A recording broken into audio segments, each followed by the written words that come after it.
What I'd like to share with you is the fact that we are born of stardust.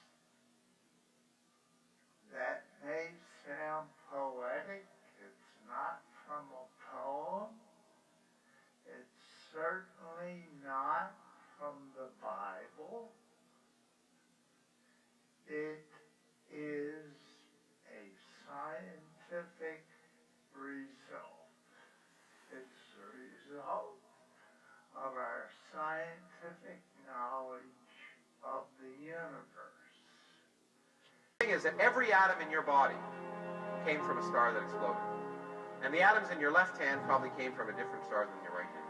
It really is the most poetic thing I know about physics. You are all stardust. You couldn't be here if stars hadn't exploded, because the elements, the carbon, nitrogen, oxygen, iron, all the things that matter for evolution weren't created at the beginning of time. They're created in the nuclear furnaces of stars, and the only way they can get into your body is if the stars were kind enough to explode. So forget Jesus. The stars died so that you could be here. That came from a star. So we're all stardust. Quite literally.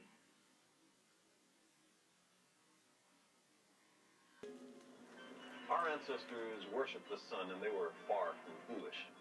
It makes good sense to revere the sun and the stars, because we are their children.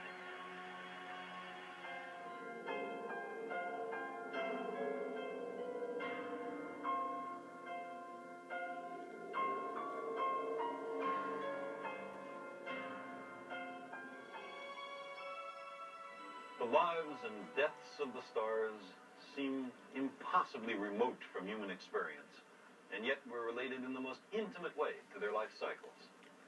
The very matter that makes us up was generated long ago and far away in red giant stars.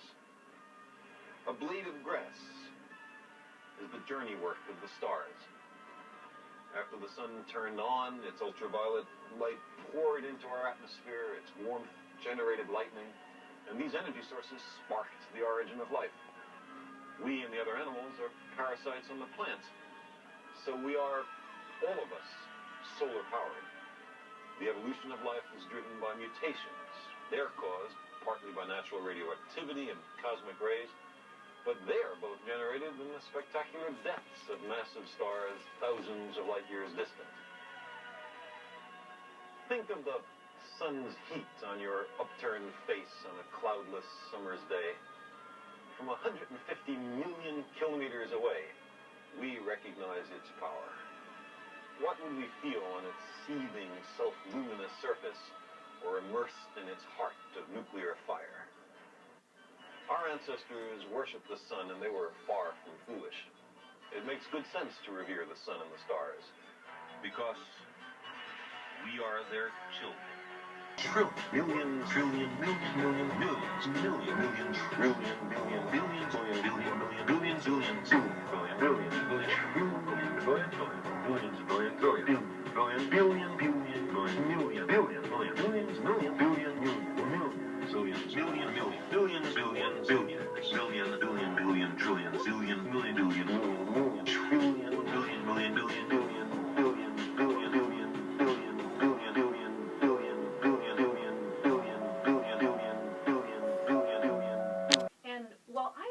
Personally religious, it seems to me to be a disservice to the idea of God, that God constantly gets farther and farther away.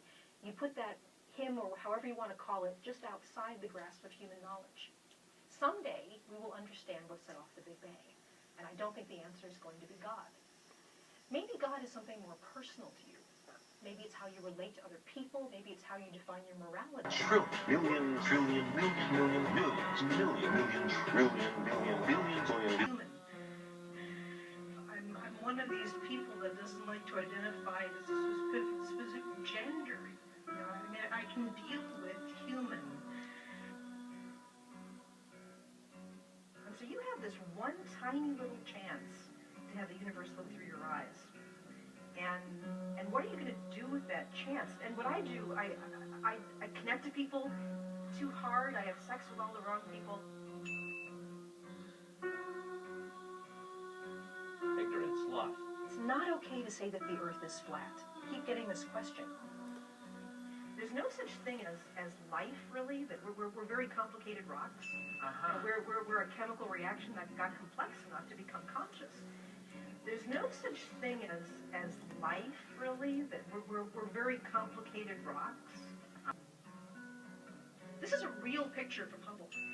You and I have the same chemistry as one of these dust clouds compressed together. That's what we are. You know, we are from one of these collapsing clouds of dust. Yeah, I was wondering, this is so new to me. Why exactly would anybody threaten you?